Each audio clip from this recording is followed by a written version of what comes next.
Hey there, my friend, welcome. I'm Dr. Anthony Balduzzi, founder here at the Fit Father Project. And I get asked by guys all the time, Dr. A, when is the best time for me to work out? When should I work out during my day? Are there pros and cons to morning versus evening workouts? Well, we decided to shoot this video because we get asked that all the time to clear everything up, to give you our exact thought process of how when working with our own clients, we go through setting up the proper workout timing and give you some practical ideas on how you can set up your workouts, whether you're a morning or evening person. We'll dive into all the science and the practical behavioral stuff. I know you're gonna learn a ton. So get out a pen and paper and let's dive on in.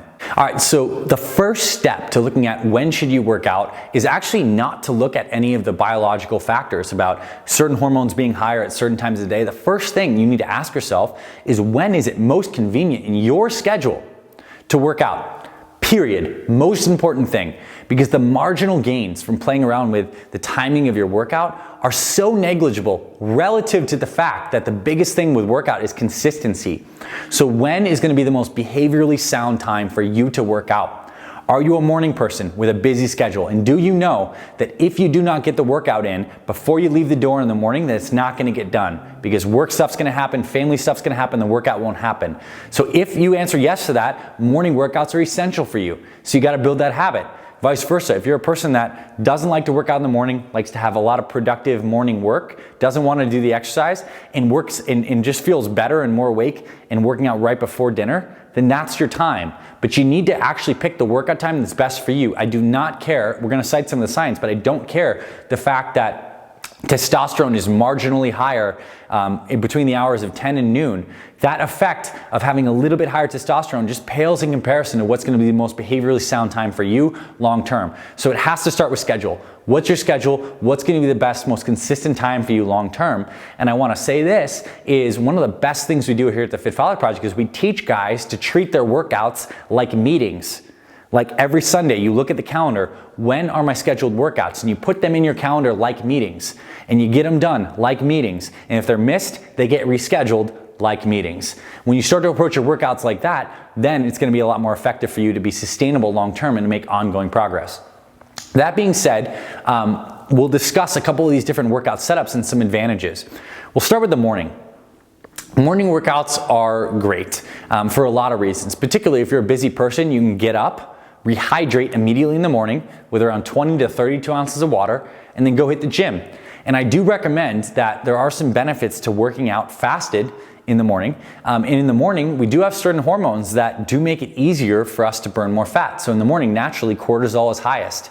Cortisol rises in the morning. It's got that natural spike in the morning. That's actually one of the things that wakes us up. And cortisol gets a bad rap, but believe it or not, short-term acute exposure to cortisol can liberate fat from cells. It can help us make it easier to burn fat. So working out fasted in the morning can be a really effective habit for weight loss. In particular, not because of the fasted training itself, but because on the tail end of that, you can have breakfast as a great post-workout meal right afterwards. So a huge thing with workout timing is it's a great idea to time your workout before a meal. Because in this post-workout period, after we've exercised, there's some amazing metabolic changes that happen inside our muscles. In particular, the carb receptors, these GLUT4 receptors, translocate to the surface of your muscle cells. They're like satellites. They're ready to suck in glucose.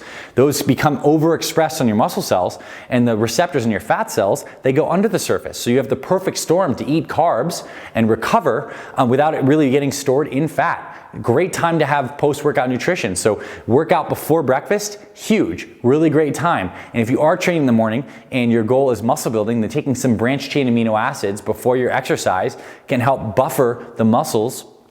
Give enough of these BCAAs so you're not running catabolic and breaking down muscle working out fasted. But other than that, that's the only thing you need to think about. Get up in the morning, rehydrate, take some BCAAs, train, come home, shower, have your meal afterwards. That's the morning setup, really effective. The other thing we need to think about if we're gonna have a middle of the day workout is that we want to make sure that we have at least an hour, if not an hour and a half to 2 hours, after eating a solid food meal before we train. A lot of people make the mistake of eating and then immediately going to work out, thinking they had a pre-workout meal.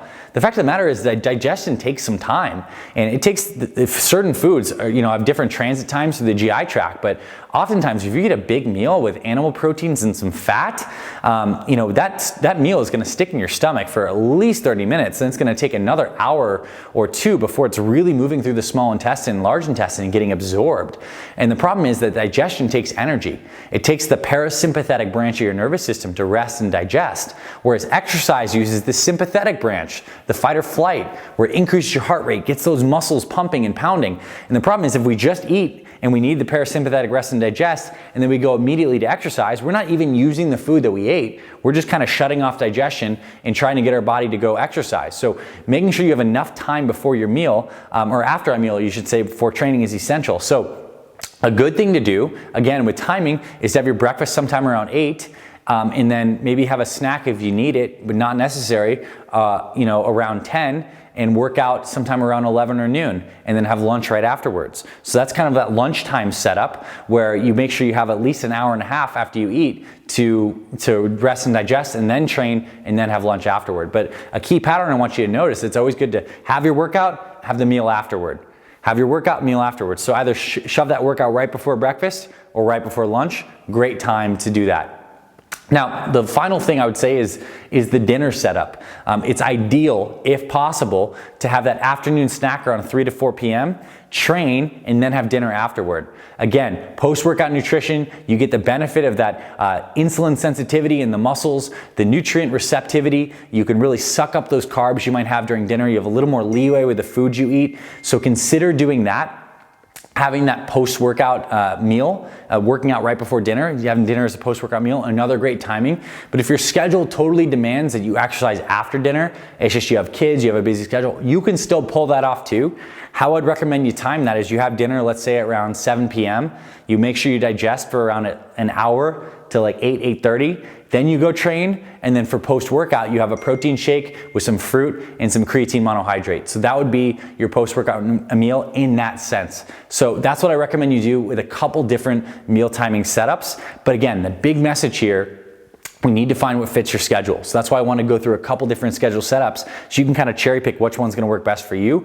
But the best workout time for you is the one you can stay consistent with long term, that works best with your schedule, whether it's a morning, that mid-lunch, the pre-dinner, or the post-dinner. You can get it to work. People make fantastic progress with all these different kinds of setups. Just find which one's best for you and your day and your schedule. So I hope you found this valuable. Hope you got some perspective on some of these ideas on workout timing. If you would like some advice on what actually to do during your workout and what kind of meal plan to follow throughout your workouts, we have some amazing free resources here at the Fit Father Project. We have our free 1-day meal plan and our free 24-minute workout. We'll send those straight to your email. You just tell us where to send them. We'll give you those resources. They're absolutely incredible. Some of the best stuff you'll find online on how to make healthy eating and exercise simple, sustainable, and deadly effective. So get those resources. They're linked all over our blog as well as in the free description, and we'll send them to you right to your email. And if you like this and you're watching on YouTube, give us a thumbs up and let us know. These videos are so important. It's our mission to help more men and women live stronger and healthier for their families. So that's why we publish such great content. So give us a thumbs up. Let us know if you found this helpful, and definitely hit subscribe to join our Fit Father Project YouTube community. We're growing like a weed every week. It's because we have hundreds of new videos on our blog right now and on our Fit Father Project YouTube channel that covers all the topics like workout timing, meal timing, how to get and stay motivated, the best types of exercises, all the exercise demos. We have all that on the channel right now. So hit subscribe, join our community here on YouTube, and we're really grateful to have you here and to send you those free resources via email and to have you around the Fit Father Project blog and to welcome you as a member of our community. I'm glad you found us. I'm super excited to continue to help you out. So give us a thumbs up, drop a comment below, subscribe, get those free resources, and I'll see you around the blog and the channel, and I'll talk to you very soon, my friend.